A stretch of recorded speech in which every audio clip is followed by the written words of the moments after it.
Passat, nome dos ventos que sopram permanentemente dos trópicos para a linha do Equador.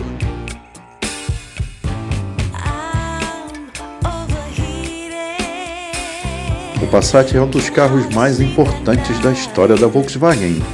Até o seu lançamento, em julho de 73, todos os produtos da Volkswagen tinham tração traseira e motores refrigerados a ar. O Passat chegou quebrando todos esses paradigmas. O Fastback da Volkswagen vinha com tração dianteira e o motor refrigerado a água, uma revolução. Tudo isso herdado do Audi 80, um sedã médio que era desenhado pelo designer italiano Giorgetto Giugiaro. Senhoras e senhores, sejam todos muito bem-vindos a mais um vídeo do nosso canal.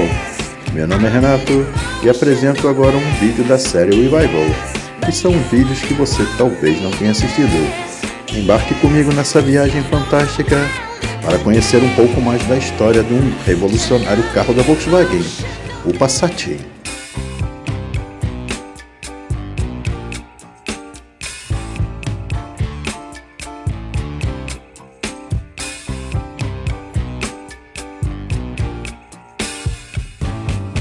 Ventos de mudança em Wolfsburg.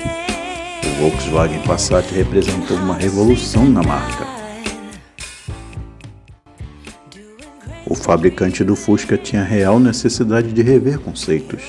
Seus últimos projetos com motor traseiro a ar, como o 411 e o 412 do tipo 4, lançado em 68, estavam pagando o preço da rejeição do mercado a uma fórmula ultrapassada, como dissemos anteriormente. Com o desenvolvimento de um novo carro médio pela Audi, que o lançaria em 1972 chamado de 80, a Volkswagen decidiu oferecer um modelo semelhante, com seu próprio logotipo. O nome alemão para vento a liso foi escolhido para o resultado do projeto EA400. Assim nascia o Passat.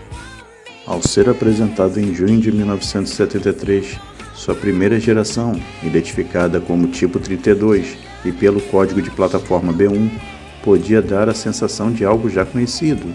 O desenho do italiano Giorgetto Giugiaro era o mesmo do Audi 80, até a região central, enquanto a traseira seguia o formato Fastback, em vez dos 3 volumes do modelo da Audi.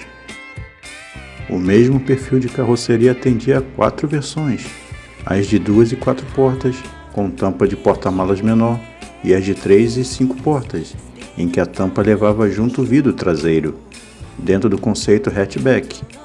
As linhas retas habituais a seu tempo traziam amplos vidros, para-choque simples de lâminas de aço e 3 opções de faróis, 2 retangulares, 2 circulares ou 4 circulares de menor diâmetro, conforme a versão, com 4,19 metros de comprimento, 1,60 metros de largura e 1,36 metros de altura, com 2,47 metros de distância entre eixos e peso a partir de 860 kg, o Passat era um típico carro médio da sua época e um dos mais modernos na categoria.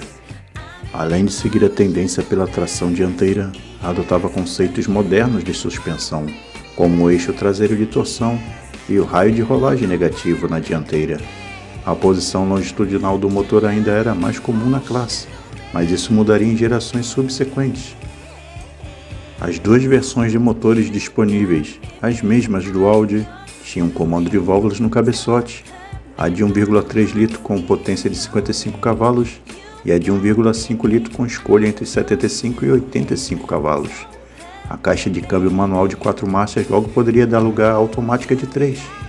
Em janeiro do ano seguinte, a linha crescia com a Perua Variant, fabricada apenas com 5 portas e que mantinha uma denominação já habitual da marca para esse tipo de veículo.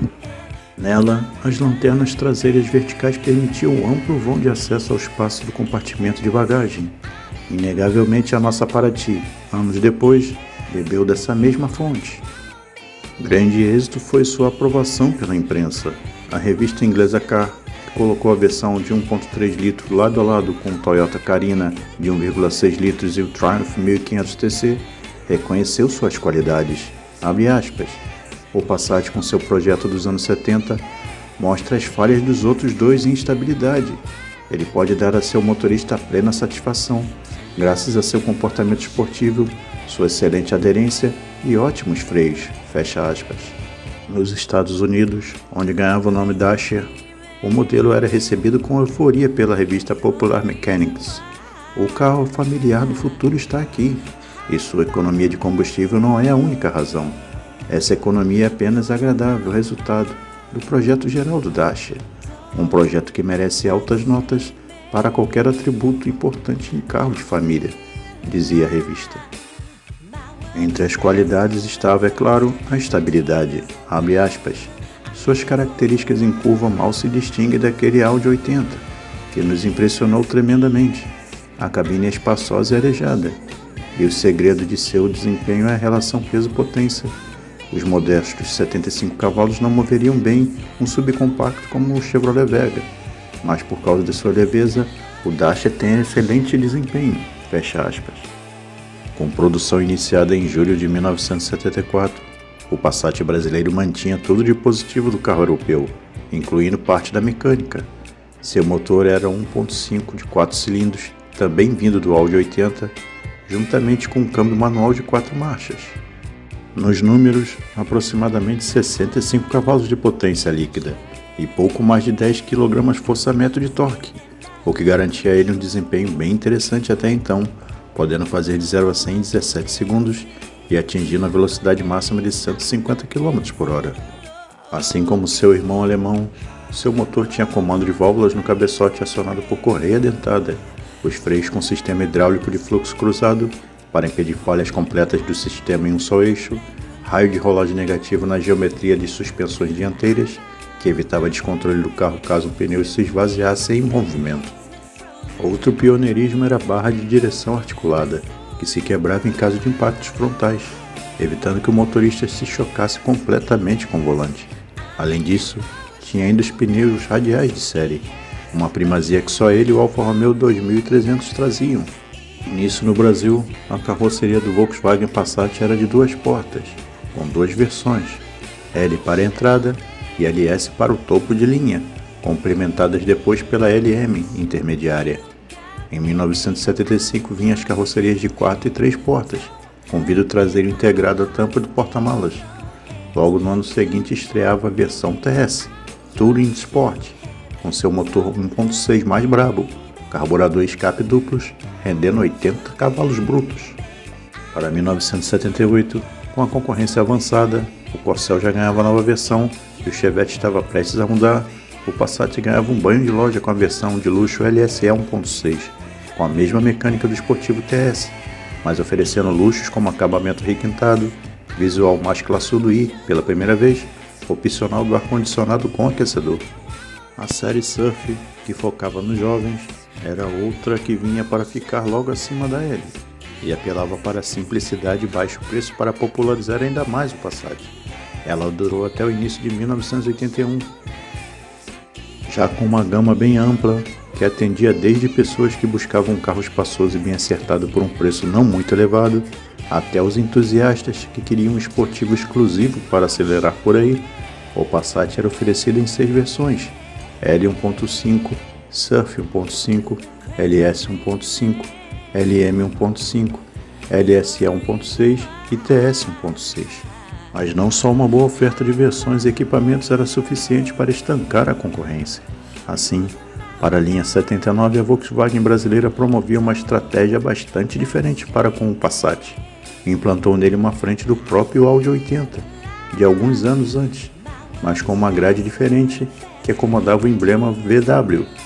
Era esse inédito no mundo, literalmente um Passat com a cara de Audi.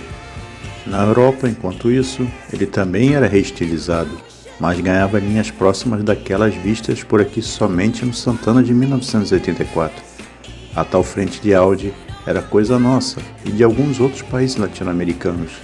De linhas quadradas e mais maduras, sua frente recebia faróis retangulares, já com as setas ao lado, no lugar dos redondos, como pedia a modernização do final dos anos 70. As ponteiras, polainas, plásticas tomavam o lugar das metálicas. O para-choque também mudava, ficando mais largo, enquanto na parte traseira havia uma lanterna com nova lente, e posicionamento das luzes. O interior, mesmo de 74, foi mantido bem projetado como antes, assim como a mecânica composta pelo 1.5 e 1.6 e do câmbio manual de 4 marchas. No velho continente já existia como opcional um automático de 3 velocidades, que nunca foi oferecido no Passat nacional. A partir do início dos anos 80, o mercado brasileiro já era dominado pelos carros movidos a álcool. O pioneiro foi o Fiat 147, mas logo veio também o Passat com seu 1.5 abastecido com combustível de cana. O 1.6 viria depois, o que obrigou a venda do Passat LSE ITS com motor 1.5 a álcool, por algum tempo até a chegada do outro, de maior cilindrada. Seguindo firme e forte se preparando para a chegada do Santana, que não era nada além do seu sucessor, o Volkswagen Passat sofria mais uma remodelação visual na linha 83. Aquela seria sua última grande mudança estilística até a saída de linha. Os faróis duplos retangulares, 2 externos de luz baixa e 2 internos de luz alta, somados à grade inédita, novo para-choque e as novas luzes de seta que desciam novamente, o médio da Volkswagen apostava em linhas ainda mais robustas e maduras.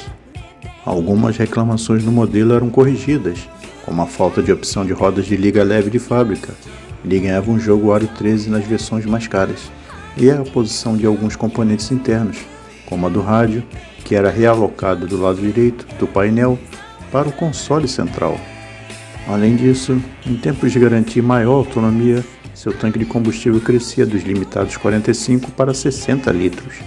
A linha ainda crescia com a chegada da versão GLS, a mais cara com 2 portas, que não durou muito tempo pela baixa procura. Em 1984, as versões do Passat foram rebatizadas e passaram a se chamar Especial, LS, Village, LSE Paddock e GTS Pointer. A versão GTS do Passat recebeu um motor 1.8 no meio do ano, sendo dos carros nacionais esportivos mais cobiçados pelo público no momento.